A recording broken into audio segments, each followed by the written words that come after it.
أعوذ بالله من الشيطان الرجيم بسم الله الرحمن الرحيم فبما رحمة من الله لنت لهم ولو كنت فظا غليظ القلب لانفضوا من حولك فاعف عنهم واستغفر لهم وشاورهم في الأمر فإذا عزمت فتوكل على الله إن الله يحب المتوكلين। সূরা আল ইমরান আয়াত নম্বর 159। ইরশাদ হচ্ছে, এটা আল্লাহ তাআলার বড়ই অনুগ্রহ যে তুমি তাদের প্রতি নম্র হয়েছ। যদি তুমি রুক্ষভাষী ও কঠোর চিত্ত হতে, তারা তোমার চারদিক থেকে সরে যেত। অতএব তুমি তাদেরকে ক্ষমা করে দাও, তাদের জন্য ইস্তেগফার করো এবং সামষ্টিক বিষয়ে তাদের সাথে পরামর্শ করো। অতঃপর যখন তুমি সিদ্ধান্তে পৌঁছে যাবে, আল্লাহর উপর তাওয়াক্কুল করো। নিশ্চয় আল্লাহ তাদেরকে পছন্দ করেন যারা তার উপর তাওয়াক্কুল করে।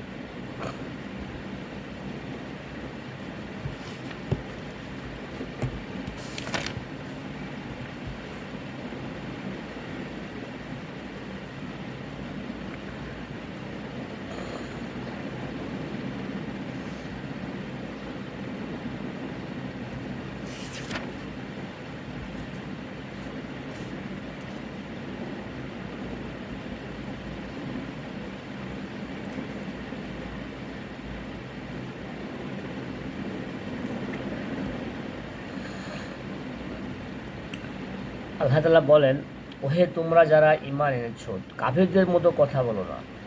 তাদের আত্মীয়দের কেউ সফরে বের হলে কিংবা যুদ্ধে অংশ নিলে, কোনো দুর্ঘটনা আপতিত হলে বলে ওরা যদি আমাদের কাছে থাকতো তাহলে মারা পড়তো না কিংবা নিহত হতো না।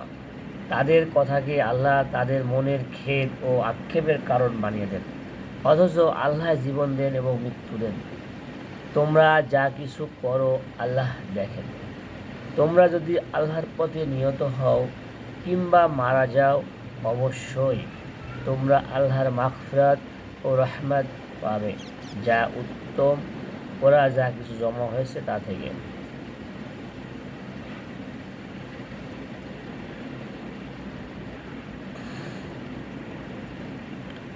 অতঃপর আলোচ্য আয়াতে এসে আল্লাহ রাব্বুল আলামিন অনুগামীদের প্রতি নেতৃত্বের কাঙ্ক্ষিত আচরণ সম্পর্কে দিক নির্দেশনামূলক বক্তব্য পেশ করেন এবং সর্বাবস্থায় তারই উপর তাওয়াক্কুল করার নির্দেশ প্রদান করেন। আলোচ্য আয়াতের শুরুতে আল্লাহ রাব্বুল আলামিন মুসলিম উম্মাহর মূল নেতৃত্ব মুহাম্মদ রাসূলুল্লাহ সাল্লাল্লাহু আলাইহি সাল্লামকে সম্বোধন করে বলেন, এটা আল্লাহর বড়ই অনুগ্রহ যে তুমি তাদের প্রতি বিনম্র হয়েছ। অর্থ নম্রতা, কোমলতা।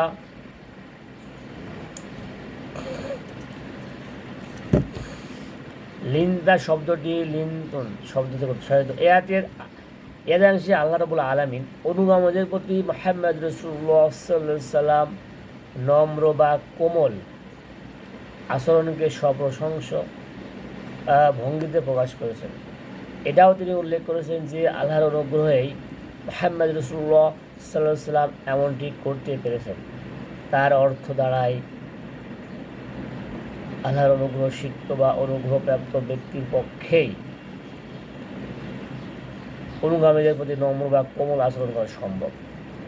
অনুগামীদের প্রতি নম্র আচরণ করার নির্দেশ দিয়ে আল্লাহ রাব্বুল আলামিন সূরা আশ-শূরার 215 নম্বর আয়াতে বলেন, তোমার অনুগামী মুমিনদের প্রতি তোমরা ডানা নুয়ে দাও, অর্থাৎ তাদের সাথে নম্র আচরণ করো। নম্র আচরণের গুরুত্ব বোঝাতে গিয়ে মুহাম্মদ রাসূলুল্লাহ সাল্লাল্লাহু আলাইহি ওয়াসাল্লাম বলেন, নিশ্চয় আল্লাহ কোমল, তিনি সকল কাজেই কোমলতা পছন্দ করেন। মুহাম্মদ রাসূলুল্লাহ সাল্লাল্লাহু আলাইহি ওয়াসাল্লাম বলেন, আল্লাহ আমার নিকট ওয়াহি পাঠিয়েছেন যে তোমরা পরস্পর নম্র আচরণ করো, কেউ কারো ওপর গৌরব করো না, কেউ কারো ওপর বাড়াবাড়ি করো না।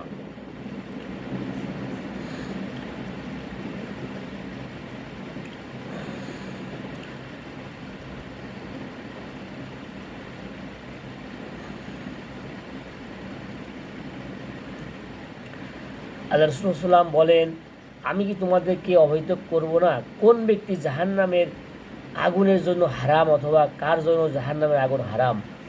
জাহান্নামের আগুন এমন প্রত্যেক ব্যক্তির জন্য হারাম যে লোকদের সান্নিধ্যে থাকে, যে কোমলমতি, বিনম্র ও নরম মেজাজের অধিকারী। একজন দায়িত্বশীল ব্যক্তিকে নসিহত করতে গিয়ে মুহাম্মদ রাসূলুল্লাহ সাল্লাল্লাহু আলাইহি ওয়াসাল্লাম বলেন, অবশ্যই নিকৃষ্ট দায়িত্বশীল ওই ব্যক্তিরা যারা অনুগামীদের প্রতি কঠোর। সাবধান, তুমি তাদের অন্তর্ভুক্ত হইও না। আল্লাহ তাআলা আমাদের কোরআনের সঠিক বুঝ দান করুন এবং সেভাবে আমাদের সকলকেই আমল করার তৌফিক দান করুন। আমিন।